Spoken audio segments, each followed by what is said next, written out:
Hello,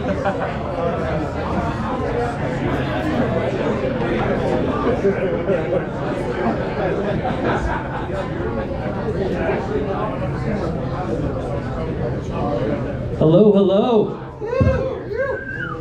Come on, that was come on. Hello, hello. Sweet. Thank you guys all for coming out to the first ever Downwinders meetup here in the Bay Area. Excited to kick things off. So, just a couple of highlights. This week, the SFBA, I don't know if you guys know that organization, but they are big in advocacy for board sports here in the Bay Area. They just voted to include downwind foiling as a sport that they support in their charter. So big thanks to the board, Andrew Sullivan, David Wells, Elena, who's in the back there. Elena, if you want to raise your hand. She's a longtime paddler, very impressive lady over there. So go talk to her. Seems really fitting that we're here today because this is, the birthplace of big wave surfing here in California. We're now pioneering a brand new sport and super exciting. Before we start, we're joined by a couple of special guests. I wanted to intro myself first and Andy. So my name's Dave Block. I'm a regular foiling enthusiast. I'm kind of like the everyman foiler. Just really filled with stoke. I love creating community. I grew up in Orange County and grew up surfing. Took up foiling during the pandemic with my wife, so we're avid foilers. And that's kind of how I met Andy, so I'll let him introduce himself. Thanks, Dave. Dave's awesome. Love him as a friend. He's also too humble. He's a power pumper. He can pump for over 2 minutes off a dock, or 1 minute. And he got me into subfoil. Hey, Andy Forkwer, Oakland-based, big into winging, big into adventure sports and endurance sports. So also grew up sailing in Laguna Miguel, as it turns out. So we were just a mile apart growing up, not knowing each other. But coming from sailing, coming from endurance sports, just really drawn to downwind foiling. It's got to be the fastest way to travel across the water without a sail.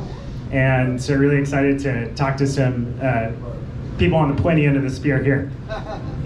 And before I'll do a quick introduction, and then you guys can intro yourselves too. But we're joined by two experts today. Something like that. Give them a hand. Nick Weighall and Kyle Pemberton, two of the hardest downwind foiling chargers in Northern California, and anywhere really. Nick and Kyle have been voyaging together up and down the Northern California coast. They have a lot of perspective on how to approach the sport, and they've clocked some pretty long and interesting runs. Just one call out, Nick and Kyle, I think, hold the records for the first longest and second longest runs here in California. It's pretty impressive, as far as we know anyway. I think 48 miles for the SoCal guys, so they're close, but I think we're at 54 and 55, so I don't know, for whatever that's worth, but it's fun. Yeah, exactly. So if you guys want to say a quick word about you and who you are.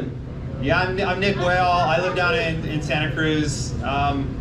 Downwind foiling and ocean sports are kind of like the last 10 years for me. I kind of grew up in the dirt, in the mountains, mountain biking, and spent a lot of time outdoors. And the endurance side and kind of the planning and stuff is kind of what I've really enjoyed with downwinding. And I'm sure that's kind of why you guys are here. That kind of mind game of replaying the runs in your head and just kind of seeing the bumps. It's been really fun, and I know it's kind of what keeps me coming back for the Downwind Journey. And then Kyle and I crossed paths last year, kind of for the first time, and we just kind of been pushing each other. He was better at the pop-ups, I was better at reading the bumps, and then we go back and forth. And it's been really good to have a partner to do it with, and kind of be on the radio with when we're doing these runs. And it's been a blast. So yeah.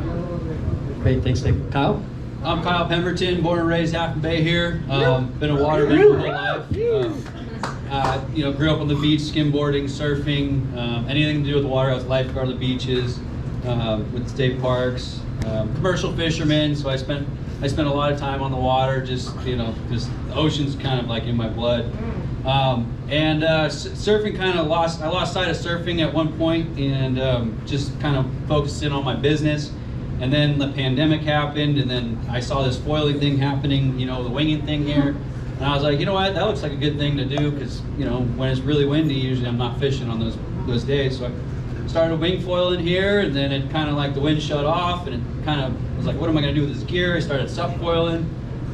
Then I wanted to prone. I moved on to prone, and then then the downwind scene started happening in Hawaii, and I said, that's what I want to do. So I just kind of like did whatever I could to build a board. And, I called up, tried to buy an E3 board or whatever, and they were like, 6 months wait. And I said, I can't wait 6 months. So I built one myself, and it kind of just snowballed down. And we have a great spot here. We got the harbor entrance, so that's been a big kind of run for us, for me to learn. And then, met Nick, and we just started just pushing each other, going, one of us would say, oh, this is possible. We're like, no, this is possible. Well, it was all possible, but, we just kind of snowballed, and here we are. We just started having fun and reading the bumps and heading downwind. Thanks for the intro there. And I think today is really all about exposing everybody to the sport. You may already be an experienced foiler, experienced downwind foiler. I think there's a lot to learn from these guys. The second thing is you may be just starting out on your journey, and so we want to focus in a lot on what is the learning process like, and how does gear selection come into play, and especially safety, right? Because that's a big thing when you're out in the middle of the ocean, 3 miles offshore. So before we get into that, I think it's really important to acknowledge that there's been a lot of people who've come before the foilers in this room. There's some of these folks here, and Denton, if I'm missing anybody, please let me know. But Clay, one of the first, obviously guys downwinding in the bay. Jeff and Haley, Johnny, Denton, Josh, and a ton of others. Just paying the respects to the local crew and everybody who's been doing this for a really long time. Obviously, we're not the first to voyage out in the bay. People have been prone paddling, stand-up paddling, and also outrigging for a few years now. So anyway, thanks for the intro. Let's kick it off. First question, and you talked a little bit about this, but what was the learning process like for you, and how did you get into, what drew you into foiling? Maybe tell us about some of the runs that you started out with, some of the things that you learned along the way. So I think there's in my mind, this is just my opinion on starting downwinding. You can either learn how to flat water paddle up first, or you can just start doing a downwind, approaching it just from starting in the bumps and learning how to paddle up in the bumps. My personal journey was with Josh Jasperson over there. We pushed each other to learn how to flat water paddle up first in the harbor here. And there was not really a scene at that time for anybody that's done any downwind runs around here that I was aware of.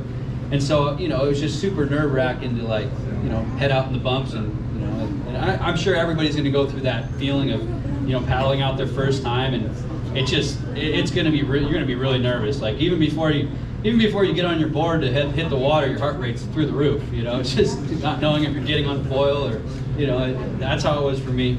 But yeah, I learned how to flat water paddle up here in the Half Moon Bay, and then I just started looking at waterways around here and just trying to visualize how the wind goes downwind. And my first downwind run was actually at Coyote to 3rd Avenue.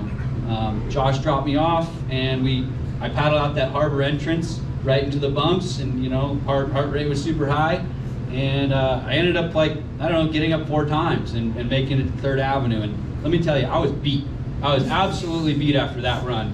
How many hamburgers did you eat after that? A lot, yeah. Obviously it was, I still can remember how stoked I was after it. Just something like that was just so unreal. And then it just snowballed from there. I think that was a really good starting run for me, and I think for a lot of people. It's 3 miles downwind. It kind of gets a little small at the end, but we don't have the best conditions to learn it here. That's one of my favorite runs I would suggest to learn on. And then from there it kind of went from doing really well in the bay, and this is another one I want to hit home on too, is that after learning how to paddle up in a bay setting with short period bumps, when you move on to the ocean where it has multiple wavelengths or different swell, different period swells, all of a sudden I felt like I was a champion on paddling up on foil in the bay. The moment I went out in the ocean and tried to do a downwind in the ocean, it was back to square one, learning how to paddle up again. It's a lot harder to paddle up. It's something that you're going to go through. It's something that's good. It's good. It's just another. It's like you just restart that beginning again. So then I started in the ocean, and yeah, then we started just searching out. Then he met me, and we started doing some real runs. Yep, that's right. And yeah, well, Nick can take it over here. I know he's like the downwinger. Before downwinding, you were downwinging the whole coast. So it was good meeting him, because then it was just like we knew what the next step was, or he already scoped out all the ins and outs and exit points and stuff like that. Stuff that you will probably touch on later, but on safety wise, you really should know the exit points along your run, and also have a safety plan in place. Phone, radio, life jacket, just stuff that, and then also planning for the worst. I never brought water on my runs, but if something happened on a longer run, having extra water is just going to make it more enjoyable to get back in. Like it's going to be a hard paddle in, say I don't know, foil breaks or whatever. I haven't had any of those issues yet. I'm going to have them, I'm pretty sure. So Are you telling us it's cool to have a PFD with a water camelback in the back? Yeah, I gave up trying to be cool a long time ago, so I ordered mine yesterday, Dave. So I don't mind. I'll wear anything. I've been telling Andy for weeks he needs a PFD. So, cool. So for me you guys hear me out there? How about now?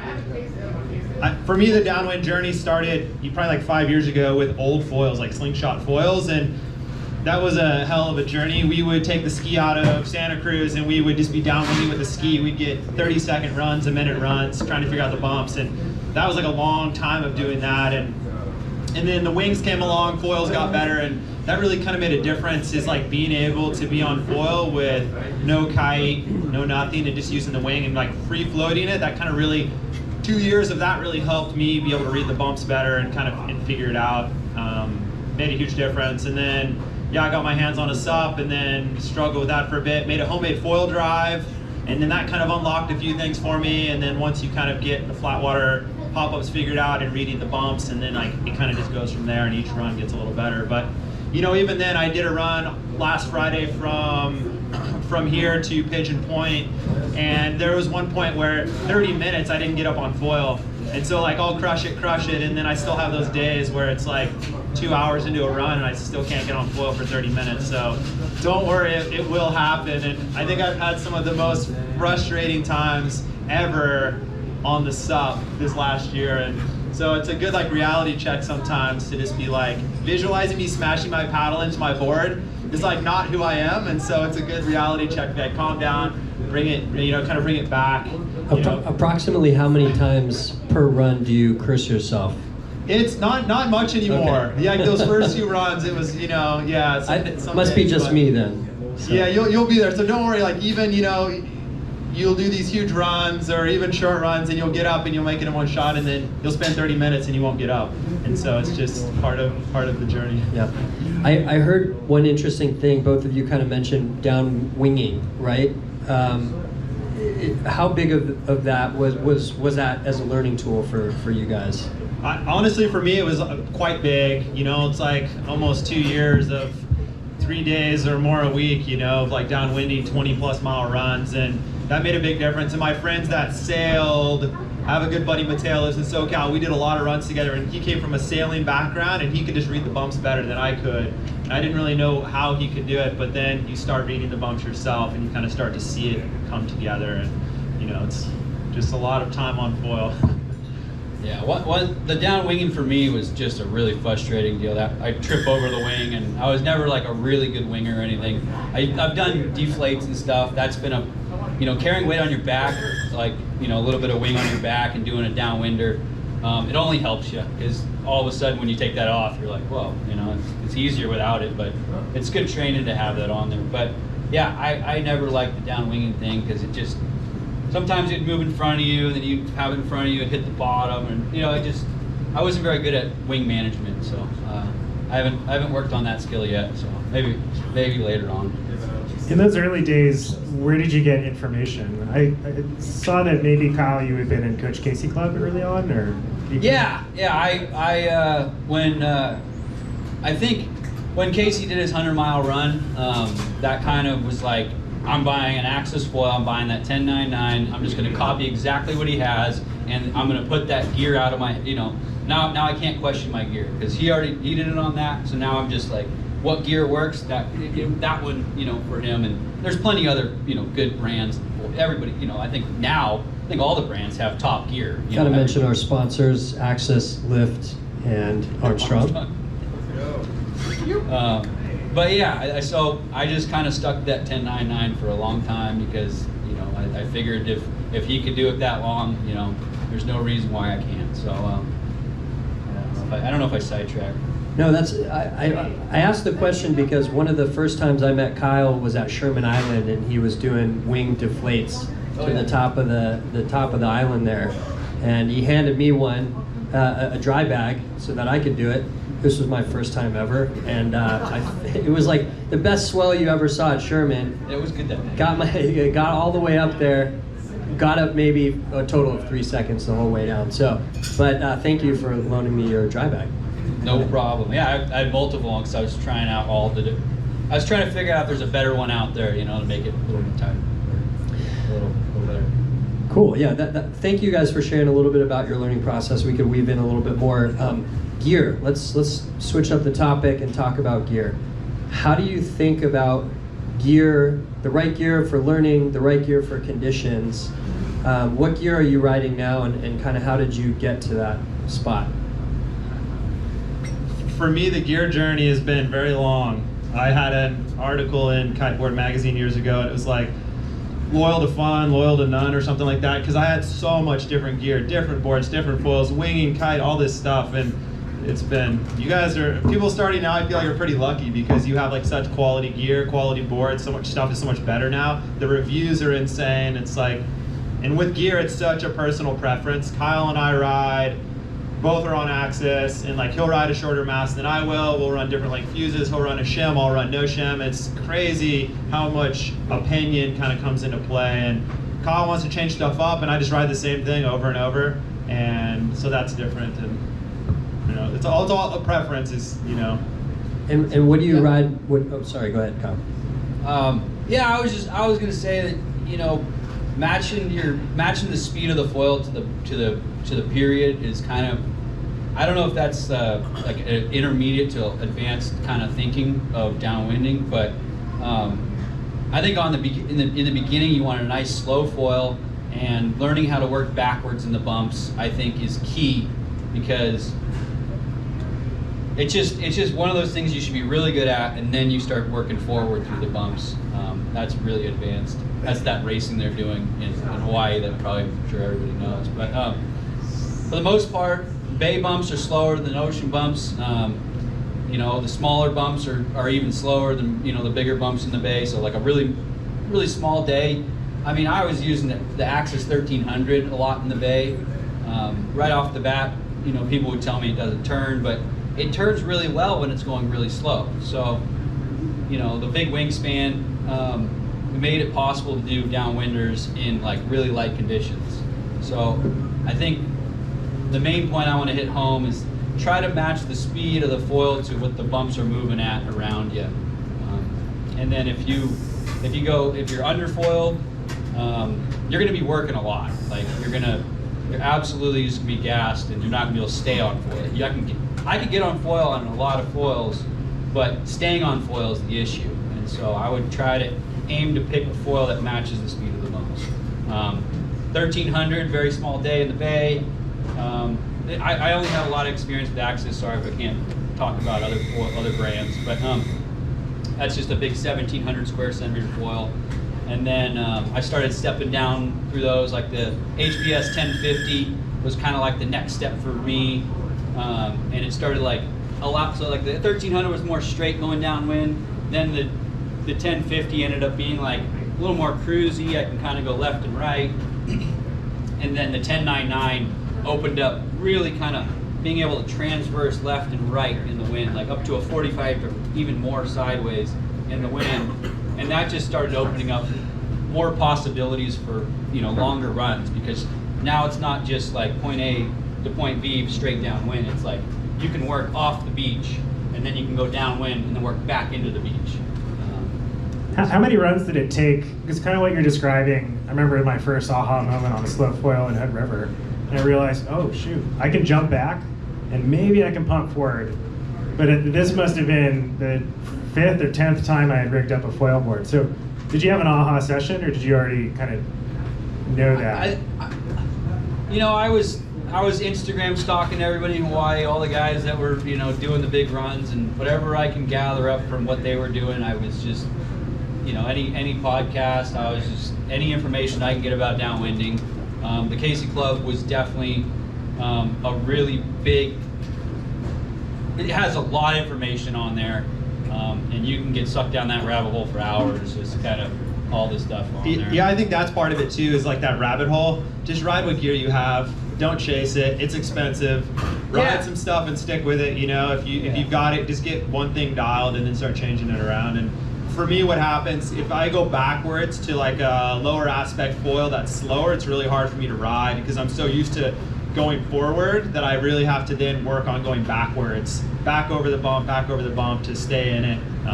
Is what I found with some of these slower foils. Right? It's really interesting for me. Yeah, the high aspect foils, you can kind of do a lot of different maneuvers, like forward, backwards, everything. But when I switch to a low aspect foil, just, I don't know why I do it, but once in a while I do it, and all of a sudden it's like I'm relearning how to use that foil, because there's just different, I guess, patterns that you would pick off to stay on foil, basically, efficiently, you know. So yeah, but I pick them up for year specific. Yeah, I think, you know, aside from foils, we talked a little bit about learning on bigger foils like the 1300 from an access perspective. I know Andy's had a lot of success on the APF 1675. I've been riding the Lift 220 a lot, seen some success in the Bay.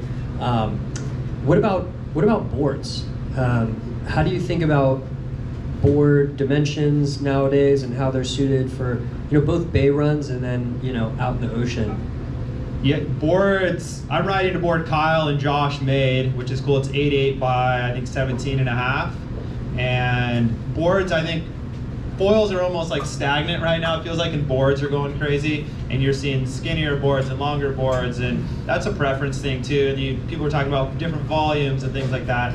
Kyle's on like a wider board that's a little shorter than what I'm riding, and Josh is on a 9.6. And so it's like there's so many different boards, but don't go too small early on. That will just crush you. And that's kind of what I always try to tell people, is just go longer, go wider, go more volume, make it easy on yourselves, and you'll have a lot more fun. If you can't get the power down because you're working on balancing so much, I still struggle with that some days, is I'm just balancing. I can't get that forward drive to just get the board moving and then get on foil. Because once you're on foil, it's honestly a piece of cake once you're up.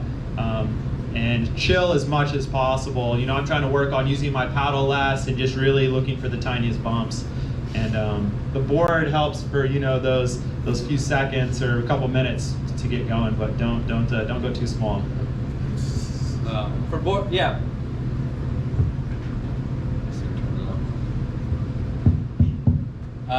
Yeah, for boards, you know, right when downwinding started, the E3, you know, Kalama, that was 6.0. That's what I saw online, and so I built one. You know, I asked to buy one, and they, you know, weren't available. So I ended up building one with Josh, and then we just snowballed from there. And then, you know, the Barracuda came out, and, you know, I think Kalama was misdirecting people, or, you know, he was just saying, you know, they were short and wide, but, you know, you look at Instagram. And so we ended up just kind of like making one kind of similar, because, you know, it's not that we were trying to take his design. It's just, I'm pretty sure he's you know, a pioneer of the sport. So I don't know. It was more of, yeah. So anyways, right now I like, it kind of depends on the runs. I have 4 different boards that I have right now. That's the gear junkie over here. He has 4 boards. I have 1. I like building boards. I like to kind of understand the process of building them. So You have a Shape Shack. I have a Shape Shack, yeah. Awesome. Josh and I built a Shape Shack right down the street here, and I don't know what, you know how many boards we built out of the thing yet, Josh? 30. Yeah, we built 30 boards out of it. And what's your favorite right now?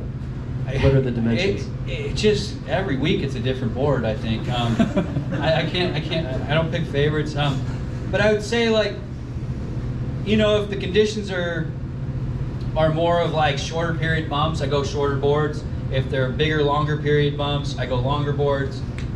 Faster conditions, longer boards. What's a long board versus a short board in terms of? For me, I think guys in Y are going 9 feet now or even more. Wow. But for me, 8.80 is kind of like my long one, and I've tried longer ones, but I don't see the I feel like I've spent a lot of time doing paddle ups, so I don't find it difficult to get on foil anymore. Like, you know, I don't go out in the water going, I hope I get on foil. It's just how long, you know, I go out in the water going, well, we're just gonna get on foil here, you know, like it's not and it's gear choice. I've learned what works and doesn't work. So have you ever sized incorrectly when you're out on a run and just? Oh, all the time. I still do it all the time. Like you know, the other day I went downwind with Dave, the Captain Dave. You know, I don't know his last name, but Dave Corbett. I went downwind with him, and I had a foil lent out. And I used the Spitfire 840 on the. That's a small foil. Yeah, that's a very small. Yeah, and in Hood River, that thing works great. I think it's a killer foil up in Hood River on a mediocre day to an epic day, you know. And I was making that foil work just fine, and it's cool. But we launched from Oyster Point there, and we did Oyster Point to 3rd Avenue, and then they were forecasting good wind, but it was only in the 20s. Like it wasn't a good 20. It was barely 20. And let me tell you, I could paddle up on a foil, no problem, but I couldn't stay on foil. Like, you know, I was getting mile-long runs, which, you know, that's pretty good, but I you know, I don't usually come down on foil very often. And yeah, I was just gassing out. Like that's also stuff I'm thinking about on some of these longer runs. Is like, how many times can I get up? And if it gets to a point where I'm like getting towards the end of like I'm losing my technique, I'm getting sloppy, that's when I start to like, okay, I need to look for an exit. I need to start thinking about if I don't get on foil soon. You know, in the bay, I think you're fine a lot of times, but when you're out off the coast and it's cliffed out, there's nowhere to get out, no exits, it's like stuff to think about as well. Yeah. Are you guys tracking your runs to kind of have an objective data source for the postmortem, or? Yeah, I have all my stats, everything. I like to look at everything. And I think the one that's really kind of standing out in my mind now is the water speed app, because it kind of has it just recently came down with a breakdown of time on foil, and it tells you your average speed on that time on foil. And that's one of the stats that's really interesting to me. And you could, this week I was doing Mavericks to the beaches, like Mavericks to Kelly Avenue or the beaches right below. And it was cool to see how like just a tailwind change could change my average by, you know, 0.3 or, and then you can also tell, you know, day-to-day conditions will change your average speed by, you know, 2 or 3 miles an hour, and those are things that I just, you know, I really enjoy kind of before I go out, looking at the conditions, looking at, you know, the fetch in the ocean, like whether there's a groundswell, whether there's not a groundswell. It's kind of a sick addiction to just information, but you know, you just do that, and then I feel like I'm slowly starting to, you know, be able to like predict what foil is going to ride efficiently. I would like to match it perfectly every time, but sometimes I'm under foil, and I'll be able to do the run without coming down. But when I'm done, I'm like, gosh, that was just too much work. You know, like I had to pump the whole time. You know, come down on foil, and I almost want to puke because I'm just gassed, like I'm just redlining the whole time. Do you guys know your average heart rate for these runs? Yeah, I don't want to. I could look it up, but it's close to 160 or 170, 180. Yeah, I'll usually track most. But not on when I match the foil correctly, it's a good, like, you know, 150, 160. And it also depends if you want to ride efficiently or you want to kind of do the racing style of up and over bump style. Yeah, I usually track most of my runs, but I think if you're early on in your journey, don't worry about it. It's like chasing foils, chasing all this stuff, and you get online and it's a total rabbit hole, and it's just like, keep the sport simple. Ride one board, ride simple, you know, keep it really simple. And I think that's like it more than anything. It's like ride the same mast, put it in the same position, you know, kind of once you really start to get it dialed, then start playing around. And even then for me, I still keep it really simple. And you know, I've been riding like the same fuse, the same tail, the same front wing for a bit now, and trying to really just get that dialed and like just ride more efficient, honestly. So What foil are you riding? I have an Axis. It's like it's a 1051, we'll call it. Yeah, I like a longer fuse, and I think it helps slow down like that, like the pitch stability of the foil, and that's also what kind of helps with those longer boards is, you know, it keeps things a little more stable. So if you do get off a little bit, it'll kind of just keep you going straight, and kind of the boards have a little more drive, I think, being a little longer. So. In really big conditions, I've gone as small as the 951 Art Pro, and that's 700 square centimeters. And then my daily driver probably on mediocre days would be probably the 1121 at this point. Very comfortable with 1099. That's what I spent probably my majority of my learning was on that 1099. It's a great foil, but you need. It'll work in the bay, but I would say you need kind of good conditions for that one to be efficient in the bay. You know, like to ride without keeping your heart rate just through the roof. Yeah. Some a little bit bigger if you're learning in the bay. Yeah, and I think I kind of like the Spitfires in the bay. They're kind of lower aspect. You can turn a little bit more, and I think you could, if you know, besides pumping, you can actually do S turns that can replace pumping. Yeah. Real quick question: mast height. How does that factor into what you're looking to do? Yeah, the mast height, I'm riding a 90, and you look at the guys, James Casey and some of these guys, we're even hearing like in Maui, right, guys are riding 70s just to get up quicker on foil, and it definitely makes a difference. I like the 90 just because a lot of the conditions I'm riding it most of the time here on the coast, it's big and steep, and I really like having, you know, it's not much difference, but yeah, 90. But if you're in the bay, or Kyle's usually on a 75 most of the time, and yeah, or an 80. I stick to 75 and 80. I haven't tried. I haven't ridden a 90 ever. But you know, I think bigger conditions, it is nicer to have a longer mast, but smaller conditions, shorter mast is a little better because the tap downs for me. I'll be on a downwind run when I'm riding super efficiently. I'll be gliding till the board touches the water, and then I'll be kind of doing a little ollie up or maybe 2 pumps, and then kind of gliding in a trough. And I can get long glides, and that shorter mast is just easier to get up that efficient spot on the foil. So, yeah, riding high on foil is really key too on tapping into the small bumps. Yeah, and sometimes we'll call it safety foiling, where you'll tap down just to kill speed because you're like, I'm just going way too fast, or you come off the back of something and you're just going max speed, and so like getting low will slow you down, or just tap it down for a second will slow you down, and then you can just pump back up again. And maybe a little closer to home, because I know there's a lot of folks that are just at the beginning of the journey. Dave, what are you riding? What did you ride? Yeah, so I was trying to remember exactly what the progression was, but I've owned about like 4 different foil brands at this point. I think I learned how to paddle up on the Axis 1300, and then Kyle told me to rock it with the HPS 1050. I spent a month up in Hood River, and so I was learning on that. Had some success, nearly aced a couple runs, and then I could go smaller. So every time I stepped down, I feel like I had a lot more to learn, so I went down to the Lift 150, because that was all I had at the time, and everyone else seemed to be killing it on that. I was watching guys just fly by me in the river. Had some success there, and now back in the bay, I'm kind of rethinking things, so I'm going a little bit bigger when we do these big bay runs. So Lift 220, Lift 180 is kind of where I'm leaning for the in the bay stuff. Haven't yet ventured out in the ocean, so. And that's kind of the big thing, is like between the bay, like Kyle had the bay pretty dialed, and I had a lot more time like on the coast in Santa Cruz. And so the first run we did together was here on a south wind, and I rode the 1300 for the first time. the Coast Guard ended up picking me up because somebody called and they just wanted to close the call out. So I was like, all right, I'll get on the boat. And Kyle's like, yeah, who is this guy? And then he comes to Santa Cruz and he gets smoked.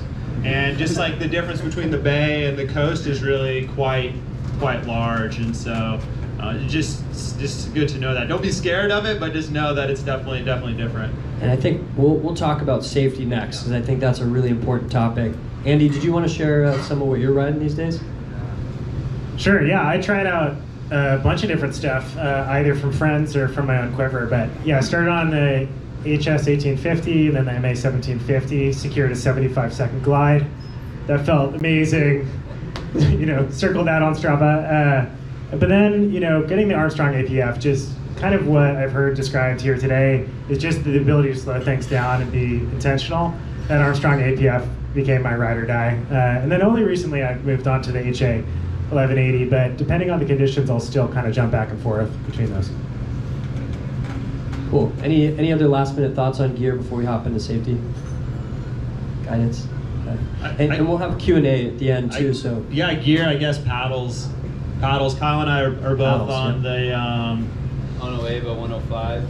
Yeah. Yeah, that's a good paddle. That's kind of... It's an expensive paddle, but it does work well. And corrects a lot of mistakes. yeah, there's definitely like some design behind it. I think that works well. But I think the jury's still out on like paddle development. Like I think there's just there's like I don't know if there is a right paddle yet in the sport. Like I think there's still all the top riders are still kind of not riding the same paddle. It seems like everybody's on a different paddle between the Stingray, the PVC, the Onoeva, PVC. Yeah. Casey came out with his own paddle, which is kind of like smaller than. It's 85 square centimeters instead of 105. We all know he doesn't have a problem downwind foiling. He's top of the game. So you can't. I don't know. I haven't tried. I just ordered one of his paddles, so I'll be able to report back here on his pretty soon. And I heard someone say it corrects for a lot of mistakes. Can you tell us why that is? Because I agree. Correct. Corrects for mistakes. I think it just like, I had an old slingshot paddle years ago, and then we made this big old, you guys have probably seen like the pizza paddle that Kane DeWild had, and so we made one of those, and that worked, but you just can't get the board speed up, and so I think having these paddles this size or smaller kind of allows you to correct for the nose of the board, what direction it's going, and you can kind of chase a little more to like catch the bump. Yeah, I think there's a difference with quality paddles. They're really stiff too, which also makes a difference, I think. Yeah. How about paddle height? What's an ideal paddle height? What are you guys riding? I think my paddle is like right at head high. I've tried longer and shorter. On the 90 mast is nice because I'll never have a paddle strike on the foil. And so when I ride these shorter masts, if it's smaller conditions, I always have to be careful to keep the paddle a little higher. And you're able to paddle during your pump too with the 90 centimeter mast? I am, yeah. And so I'll paddle with my pump, and I'm kind of working on trying. I'm really efficient at it, but I'm trying to like stray away from that a little bit and really just focus on the pump with the legs, or just really looking for the glide instead of putting so much effort into like the upper body as well. Yeah, I'm 1 inch over the head, or maybe 3/4 of an inch over my head. It seems to be working, and I think the standard thought is between eyebrow and up to an inch over your head. I think that, if you guys can correct me if I'm wrong, but I think that's like the industry standard. Like what everybody's been riding is right around there. So TJ at Big Winds told me to go head high, but he said guys are going 1 inch below, 1 inch above. Exactly. So, yeah. That's what I keep finding in this sport more than anything is preference. It's like, that's why like for a long time I would just take a little bit off until I really got it where I wanted, and you can just hot glue the handle on, and so you can keep cutting it if you need to. Awesome. Shifting gears a bit to safety. This is, it's hard to underscore how important this is. We've lost fellow riders and paddlers, both not just on the coast, but also inshore in the bay. And so just would love to hear kind of how you prepare, both what's in your kit and also maybe talk about mindset. I think Kyle and I learned that early on. One thing we always do before we go out, we have VHF radios, and we always just say what we're thankful for. And that's kind of like our little thing we do when we paddle out. It just kind of like puts you in this space of like, oh, we're in the ocean, we're in this like epic place, and to really, yeah, kind of respect that. And I don't know, just kind of checks you for a second. VHF radios, we both started using Garmin inReaches on cell phone, Garmin watch, you know, lat long, stuff like that. And what we've learned with the VHF is the range is pretty bad. You can't, if you're on the water and you can see them, and they're pretty small, you probably won't be able to talk to them. If the radio starts getting scratchy, and say you are ahead or your buddy's behind you, stop and wait for them. So if you're getting a bad signal, that's what we found. When we went from Greyhound to Monterey last year, we actually lost each other for almost 45 minutes, and we kind of just kept going. And what we always try to do is kind of check in with each other on the radio. It's like, hey, where are you? I'm over your shoulder, I'm behind you, I'm ahead of you. And just kind of checking in just to make sure we know where the other guy is. And having that buddy system for us has been really huge. We're kind of on a similar level, and you know, you can just kind of keep checking in. So. Yeah, I think to make it really simple, kind of before the run, make sure you just have a game plan. You know, if something goes on, something happens, just with your buddy. And obviously, I would say if you're learning downwind, make sure you're going with somebody. Try not to do it by yourself. I just, you know, or you know, the other cool thing with the iPhones too is you can share your location. That's kind of another good way to do it. So like, say I come to the end of the run, I can look at my buddy's location, where he is on the run, whether he got out early, or if he got out, you know, if he's still on his way. So yeah, just I'd say voice what the plan is. You know, stick to the plan, because you know that your buddy's gonna wait till the end. One thing I kind of thought, one thing that we used to do too is usually the stronger of the downwinders should probably have his car at the bottom too, unless you trust your buddy in your car driving it too. But you know, we usually leave the keys downwind or something. I usually leave my keys locked in my truck with a keypad entry code, so then you can, like, if the long runs are longer, you can actually, you know, move upwind and actually not rescue, but you know, if he wanted to end sooner, you know, at least that's a good way to end it. Visibility, that's a really big one on downwind runs, because one of the things like a common fall I have is me trying to see where he is. And if he has if he has color, if he has a nice good neon thing, I can glance and locate him without having to think about it. But if he's not wearing colors, I'll end up falling, because I'll be like, where is he? Or, you know, I'll looking ahead or not focusing on the bumps, and you breach. And sometimes when you breach, you're going pretty fast, and it's kind of, you can tell you're like, I'm happy that something didn't happen there. Man, that is so true. I remember I winged Maui to Molokai last year, and I was shocked how quickly I lost sight of everybody. Yeah. Even in a 100-person race, it was just, I felt alone. So colors, I would say wear bright colors. That's a good way to keep track of your buddy. Stick to your plan. Cell phone, radio communication's good. I don't know if it's necessary on shorter runs, like 3 to 5 miles. I don't know if you need a radio, but you can need a radio to, you know, self-rescue if something happens and you want to call Coast Guard. But I do remember that there is, like, you know, the Garmin inReach is another one. Yeah, and then the cell phones, you know. Yeah, Nick, I saw you pulled out this kit. Deal. Yeah, what we found is having a bag over your radio makes a huge difference. The wind will, they're waterproof, the VHFs, most of them are waterproof, but the wind will blow across the mic and you can't hear them. We run on channel 6.9, it's our favorite channel. And we always just do a radio check, and honestly, like, we try to not do downwind runs without people if they don't have radios, basically. It's, you know, you can lose them pretty quick. It's nice just to know, hey, I'm on foil, I'm off foil, so you don't have to stop, especially if you're trying to do it kind of as a team to get somewhere. Yeah, and then the Garmin inReach as well. I'll track that. My dad, my friends, people kind of know where I'm at. They have my location. I'm always just kind of checking in. Hey, I'm finished. I'm starting. Stuff like that. I do quite a few runs solo, and so I think having all this stuff. I still run the radio. Short runs, same gear. Long runs, same gear. You know, just food or water will increase for the length of the run. Love that. Thanks. So one plug that we want to make today is we did develop. Dave and I wrote with some input.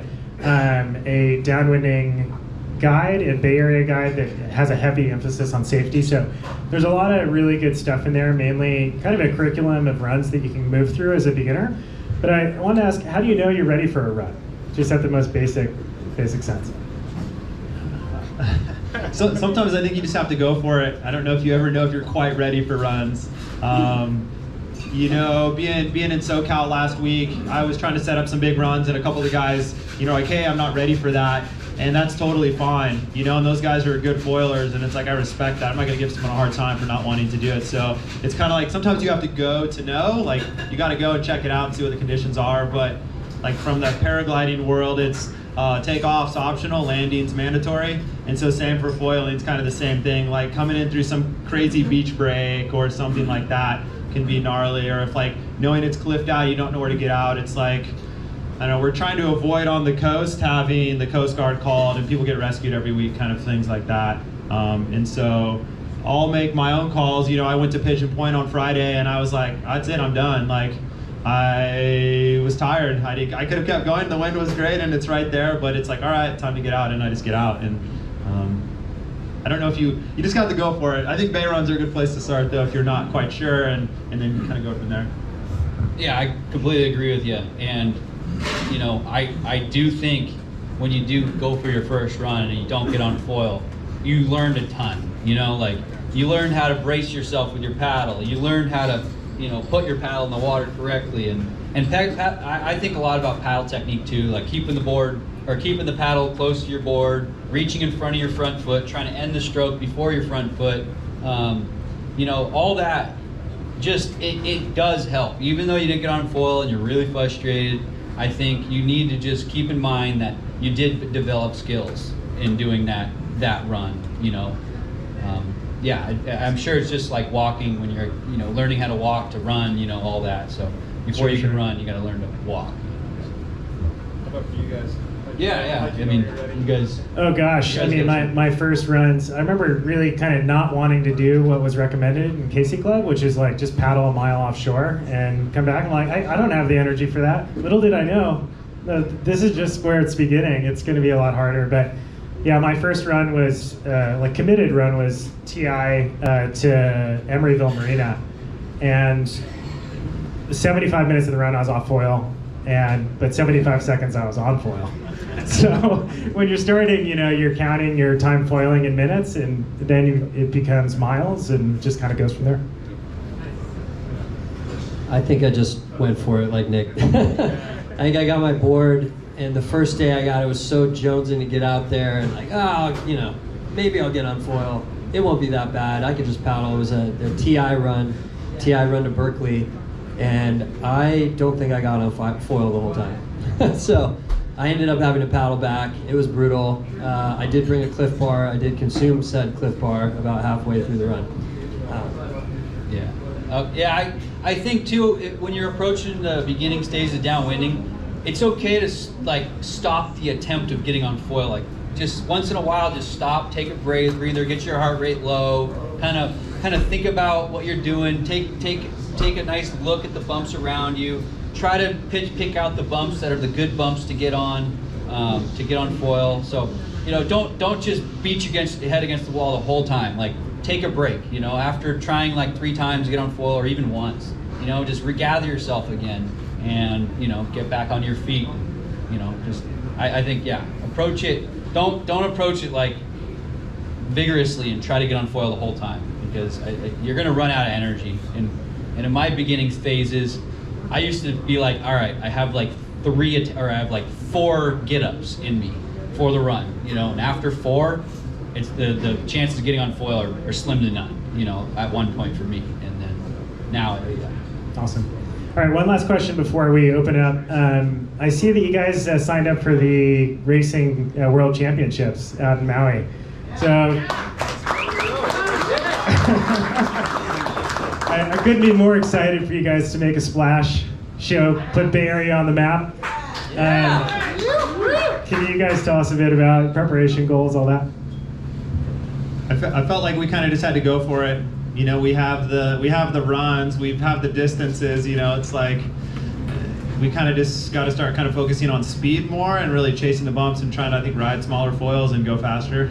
I've definitely been like kind of in the gym doing training kind of specific. It's just good for life, I think, and just keep from getting injured, and like, I don't know, then you can have a good spring. Yeah, I can't be sure about this. I've never foiled over in Hawaii or Maui or over there, but I think we have big conditions here too, and I think there's a lot of runs along this coastline. Once you guys start doing pretty well, we have runs here to train for, and I think they're they could be as big. I'm not sure, but I think there's big condition wise, bump wise, speed wise. So our plan is probably to do just a bunch of runs and push each other, and side training, just a bunch of runs and gear testing, and just go for it. We're also looking for support boats for the Maui to Oahu, or Molokai to Oahu, so if anybody has connections over there. I know it's going to cost us money, but it's a required thing, and so we're trying to track boats down. Right on. I know that this crowd will be cheering you on when you're there. Real quick before we open up to Q&A, where is everyone at in their progression? How many people here have bought a downwind setup? Just raise your hand. Okay, right on. Hell yeah. How many people are doing runs? Sweet. Successfully?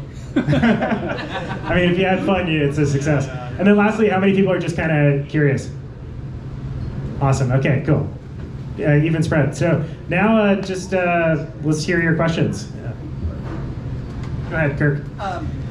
In the beginning progression, how much time would you spend learning to flat water paddle versus going out in some small bumps and just going for it?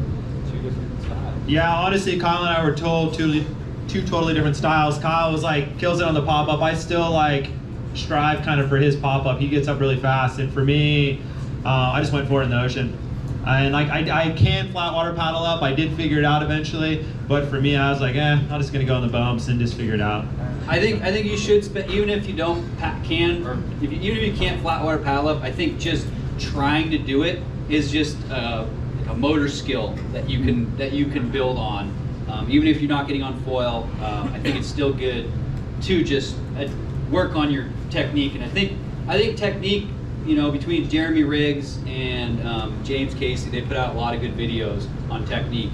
And I would definitely kind of look those up on YouTube and then just kind of replicate those in flat water days, because there's lots of days with no wind, so you could be training that way too. Yeah, it's still kind of the same rhythm, even in flat water. Just even if you don't get up on foil, it's still kind of the same pumping rhythm, the stroke. It's very similar to downwind. Thanks. Yeah. When you can't get out on the water for a while, what's like your exercise routines to stay fit? So when you get back on, you still feel strong. We also diverge in that aspect as well. I ride bikes a lot. I ride 3 to 5 days a week. And then cross training, doing gym workouts and stuff like that. I kind of come from that background anyway. Cycling was kind of my jam for many years, racing and riding and stuff like that. And so that's kind of why I also enjoy this sport. Is just like this mental aspect of looking at the bumps, and then also like kind of chasing the endurance side of it. So yeah, I ride quite a bit. Yeah, I feel pretty privileged to live in this town. We have a reef out here that I can always paddle out onto, and there's probably most days there's a ground swell that I can work on. So most of my training is, if I'm not downwinding, I'm usually doing a prone foil or a sup foil.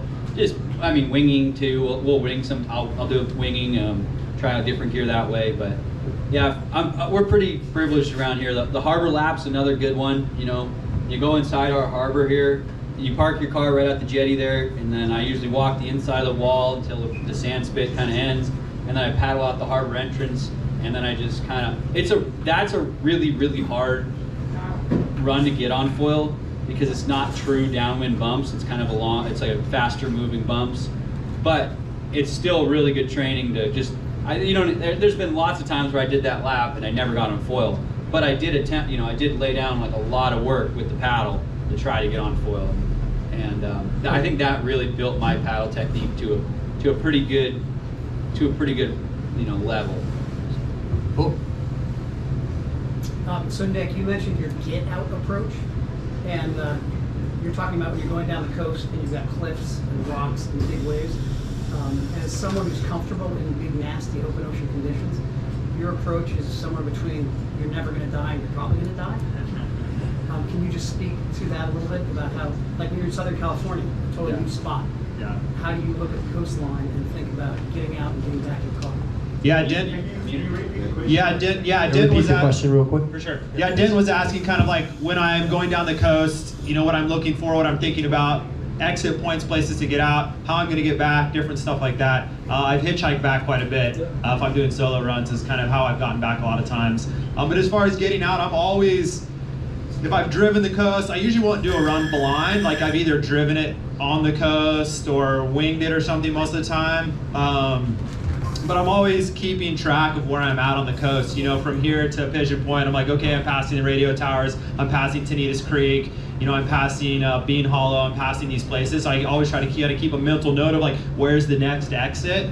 So if I have to do a radio call or if I need to get out, I know I'm either going down the coast and you're generally not going backwards. And so it's like, where's the next spot to get out? Does that kind of answer it, Dan?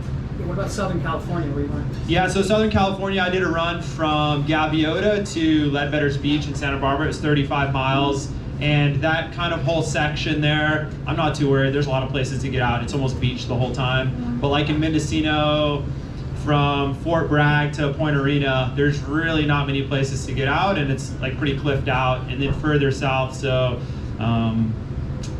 yeah, it's a bit of a gamble sometimes. You know, you're like, well, I hope I make it through this section and don't come off foil and nothing happens. And so, you know, early on in the days of kiting, it's never go out further than you want to swim. And same for the SUP, you know, it's like never go beyond where you're comfortable. Because what, from Timber Cove to Salmon Creek-ish, John, how long is that zone where there's no place to get out? There's a bunch of like 4 or 5 mile stretches where it's no exit. So 4 to 5 miles, that's, you can get down, you'll... There's spots you can get out, but you're going up a cliff or there's a very small keyhole or small beach, So 4 to 5 miles, like that's a pretty big section for most folks, I think. And even like being decently in shape, sometimes I'm like even thinking about that, like, if I don't get on foil, that's a long way to go still, so. Yeah, there's days where, you know, you want to do a downwind run, and if the ground swell is really big, I'll just kind of go safe than sorry and probably not go, because, you know, some of my, you know, get outs, getting along the beaches when the swell's big, it's just, you could break gear, you know, and gear's not cheap, and, you know, I think personally, I feel like I'm not worried about, you know, the swell. I'm more worried about my gear. I don't really want to risk my gear. I've done a lot of, my whole, even when I was training to be a lifeguard, my training was just body surfing a lot in big conditions and storms. I don't know if that was a good idea or a bad idea, but, you know, we're in high school and nobody can tell you anything, you know, you think you know better, but yeah, it's Cool. Yeah, that ground swell aspect of it last week. So Friday was decent ground swell, and there was like some of those beaches between here and Pigeon Point, I'm not going to get out. And so it's like you have to have the cove to get out of. The distances where you get out are a lot bigger as far as for it to be safe as well. Okay. What sort of periods are you considering that cutoff to be at? You're like 12 seconds, 14 seconds, you're like, oh, that beach is going to be heavy coming in? I think so. Yeah, definitely. When we do a downwind run, you kind of meet at the bottom, you know, so you can kind of assess it right then. I think different people have different levels of what they want to put themselves in. I think now recently I think I'm getting more comfortable with bigger beach breaks now, because when I'm coming in, I can stay on foil pretty well, and I can kind of read if there's a set coming in or not. And I treat now getting in like a shore runner. I come in and I do a shore runner until I find, you know, that lull, and then I kind of will just bail in and, you know, basically pump the rest of the way to the beach, and hopefully you don't end up in the impact zone, because managing a paddle, managing a big board, a foil, you know, even like when you're just on your stomach and a white water hits you, like, you know, your foil jacks you up out of the water, and you just, you know, so. I have a scar on my rear end to prove that. Yeah, so I would say the longer period swells, anything over, so in the 14-second range, anything over 6 feet would be pretty pretty big shore break, you know, anything over 6 and 14. Yeah, if I'm seeing 10 to 15, I usually won't bother. Yeah, over 10 at 14, I would be kind of nervous about. That's kind of a draining situation. Yeah. More for safety too. It's like all your exit points. It's like I'm always thinking about that. Where can I get out? I'm like, oh, it's 10 to 15 feet. I'm like, oh, that's pretty big size to get in most places. And that's what I saw on Friday was the ground swell was so big. I was like going uphill, and the ground swell is crossing me, and I'm trying to go downwind, and so it's like it was a lot of up and overs, and it like makes it really technical. And that run was probably one of the hardest runs I've done yet. Was Friday, and it was like, you know, pretty far into the downwind journey, and I was like, holy, just blown away by how hard it was with the ground swell like crossing up. And we kind of talk about that sometimes, and we're like, oh, it can't be that big of a deal. Then you get out there, and you're like, oh, it's a big deal. And so, yeah, like today would be perfect. If it was blowing northwest, you know, 30 knots, there's no surf today, it'd be awesome. Yeah, some of those big ground swells actually groom the run too, it seems like. Like there'll be like wind swell, but then once in a while those big ground swell sets come in and you'll be like on foil and be like, where do I go next? Like you'll just see a big, vast, flat area, you know, ahead of you, and you know, and you're gonna be going to like pumping maintenance mode until you can find another kind of bump to ride. Dang, good question. Any questions in the back there?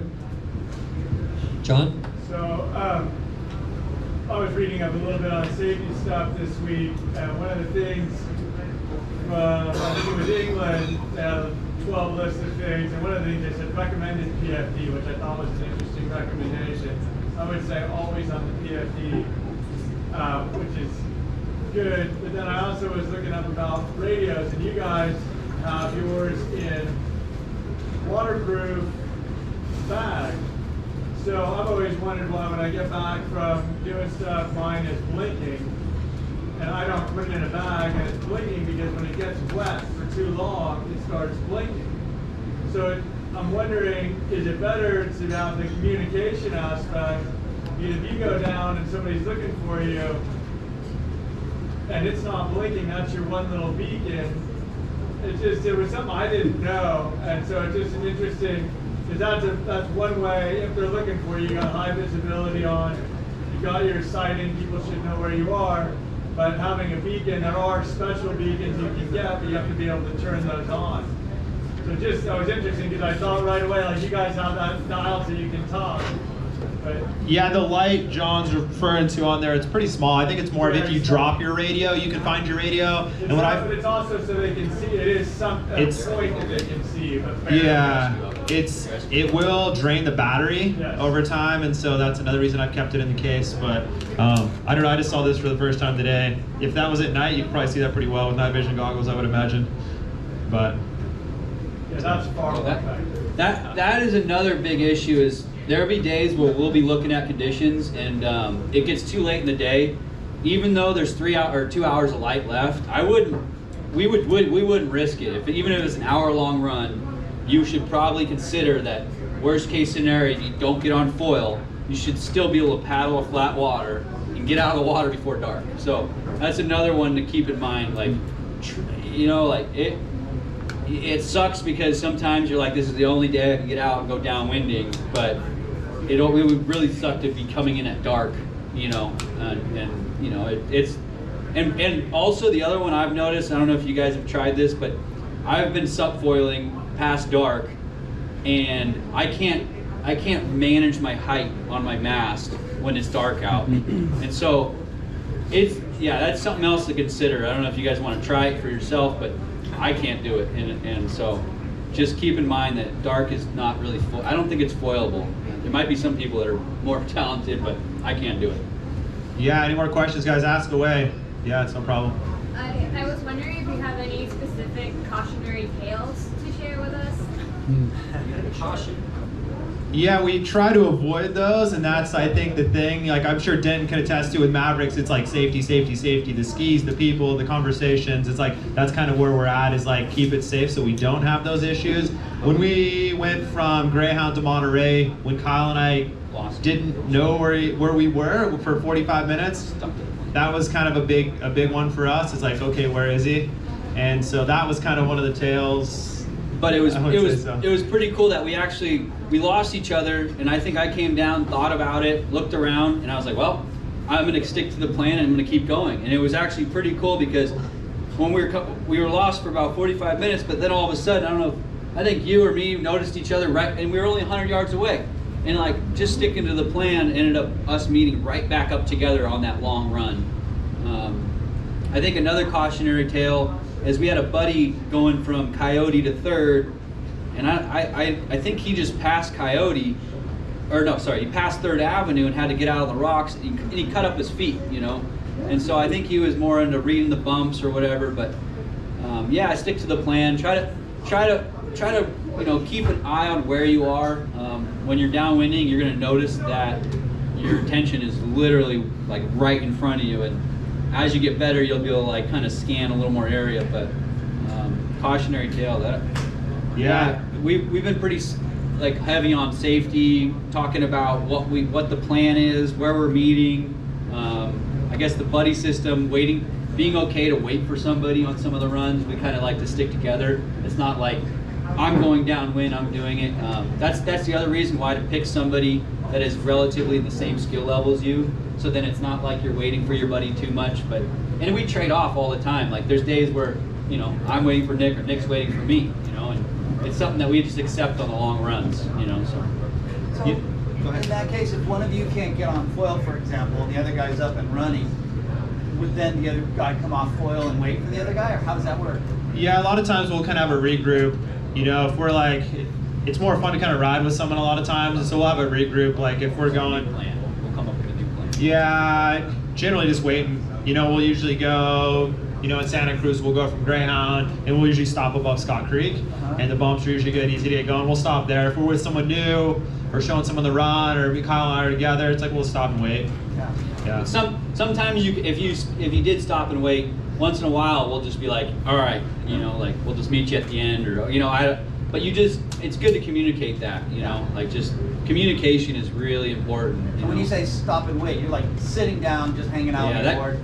Yeah, that's it. Well, and sometimes it's almost not a good idea to do that because you just get cold too. Yeah. You know, so like you got to risk whether freezing over your muscles versus sticking to the plan. Which sticking to the plan is still going downwind. You know, so that's what's cool about having too long. Yeah, having the radios is if I fall, I'll usually say, hey, I'm down, and then Kyle, what he can do is he can start working right and going backwards over the bumps, and then when I'm back on foil, I can run straight, and then we'll catch each other again because Kyle was going out to sea and I'm going straight down the coast, and then we'll catch back up to each other again. Right. And then will you re-radio him that you're back on foil? 100%. Yeah, hey, I'm back up, I'm over your shoulder, I'm coming. Yeah, just kind of constantly communicating. I think it's super helpful. Are you doing that with your handheld? For sure. Yeah, just right on my chest. Yeah. Looks like we have another question. Maybe you guys could speak to how everyone here, particularly the earlier folks in the journey, are really ambassadors for the sport, so that when the inevitable 911 call happens, like just how to manage that, because we really want to keep accessibility and want to make sure that we express gratitude to whoever shows up. Like just the day before yesterday, there was a group in Monterey that had the Coast Guard come, the lifeguards come, had no idea what was going on, and I think it really is something for those of us early in the journey. We're the ones likely to be having those encounters, so hoping you guys can speak to that. I would say, yeah, just stick to the small runs, you know, like don't try to jump in too deep of a water or too big of a run right off the bat. Make sure you like ace a short run a bunch of times, because I think you're still learning big time. Distance is not all that matters. It's kind of safety, I think, is a good way to look at it, you know, like so. Yeah, and when we went across the bay, our buddy John was picking us up, and so he's tracking our inReach, he's tracking me on my phone, you know, and so it's like kind of knowing, and he kind of knows the plan, like if there's an issue, it's the Garmin inReach, you know, and it's like, also I try to keep that not as an option, and it's more of like I'm paddling for the next 4.5 hours, it's my mistake, yeah, you know, unless someone's really hurt. It's kind of more of a, if someone's really hurt personally for me, but does that kind of answer your question, Bruce? Yeah, no, it's more, I was hoping you guys could just kind of mention that it's people driving by who are going to see a beginner crew and call. Yeah. You know what I mean? So, it's likely not going to be necessary. We've had that happen a lot in Alameda. Recognizing that we're an ambassador. Yeah, absolutely. I mean, certainly one thing that I've done before doing Southwind runs in Alameda is actually go to the fire station that's right at the water and say, hey, we're going to be out there. They often have to respond to the call, but especially when there's a boat passing by, I try and get up, look confident, slash some turns, smile. But one thing that I think is really important for beginners to think about is stack up multiple smaller, easier runs before taking on a bigger run. And so like one of the things that like Jordan and I did out in Hood River is we had a nuclear day. We did 3 laps of Rufus, 7 miles each, and then we did 2 more Tunnel 4 runs. So we had like thrown down a 40 mile in small pieces that made it a lot easier to commit to like first 10-mile run. That's a lot safer. Yeah, I think Bruce is really kind of talking about, being safe. What happened early on for us in Santa Cruz was with the wing, and people can see the wing, it's a lot more visible, and so we had multiple calls, people think something's wrong, but with the SUP, we honestly haven't had that happen because no one can see you. But yeah, I think he's right though, it's just like keeping it safe. We don't want this, sorry San Francisco Christie Field crew, but we don't want this to turn into the Christie Field Coast Guard like zone. So and one thing Andy mentioned that I think is really important for people starting out is you don't have to do a run. If you're a winger, of course, if you can upwind on your wing, you could go a mile and do a mile-long run, and you're going to learn a lot from that. I certainly did. Bring a dry bag, pack your wing down. It's a little bit of a pain to have the extra weight on your back, as Kyle mentioned earlier, but it's the easiest and probably most safe way to learn, and Andy and I did a bunch of those in Berkeley Marina and stuff. So. I was just wondering, you send the Coast Guard approach that? If you're doing a longer run, like over 5 miles? No. We don't have that system. Unfortunately, I've heard about it existing in Australia, but we don't have it here. Yeah, we don't have that. I've stopped into the Coast Guard stations up in Bodega Bay and just chatted with them. And knowing like where a boat or a helicopter is coming out of, just for my own personal knowledge, is good. But those guys kind of have no clue you're there. Yeah, so if a call comes in, if you have a PLB or an inReach is going to go through a service center. The PLB is going to hit the Coast Guard immediately. Like they're at the tower, somebody's going to hear that, and then they'll triangulate you off the PLB.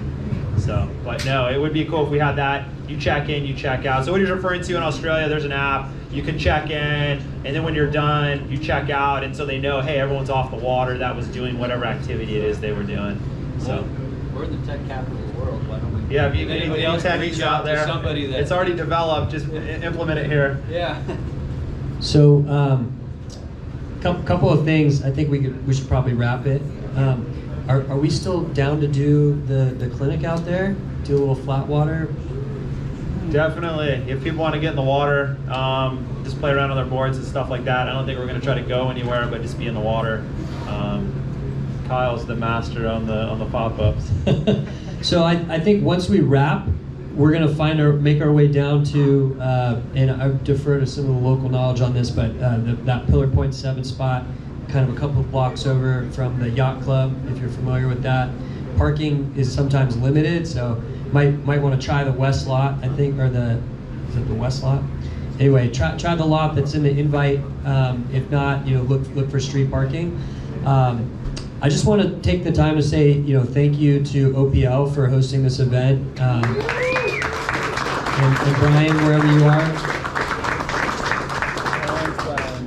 So thanks to Brian. Please patronize this place with your business. Like if you're hungry right now, go order some lunch from the restaurant. They were kind enough to just lend us this spot for the day. So music house too. They do live music and events. There's really good beer here. We frequently get fish tacos once we're done with sessions out here in Half Moon Bay. From a local fisherman. Yeah. Not me, but different local fishermen. They support a lot of local fishermen with their food here. So yeah, and it's good. It's good food.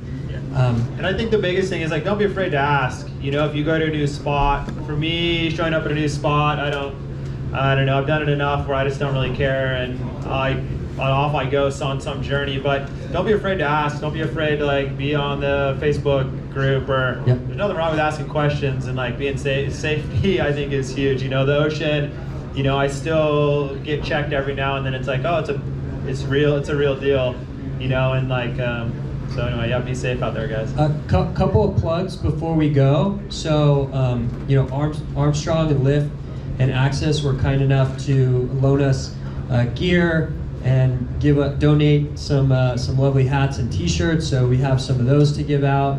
So thanks to Access for getting some of the new foils here. I think there's some of the 1401 and such people can try. And, Yep. We got demo gear. a lot of us have boards, a lot of us have wings. I don't know if it's still windy out there, but I know David Fox brought a couple foil drives for people to test out. So lots of cool gear to share. There's 2 groups right now. There's a Facebook group. So obviously that's probably how you all heard of this event. But there's a chat that a lot of us who learn inside of the Bay are a part of. So we're, hey, does anyone want to go on a run? So if you want to meet up with people who are in a similar stage of learning as you can. There's also a WhatsApp group. I think we got to figure out a way to combine WhatsApp groups for some of the more serious folk like yourselves looking to do some of the more dangerous runs. But yeah, thanks to everybody for coming out. Looking forward to seeing you out in the water and do it safely. And we have copies of the Bay Area Downwind Foiling Guide, and we also have the QR code. So if you want to check out some of the beginner runs, all the beta is in there for those runs. Cool. Thank you. Thank you.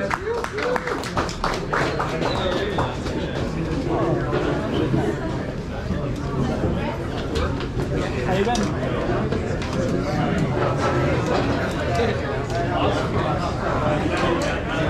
It all started here. It all started here. Started here, man.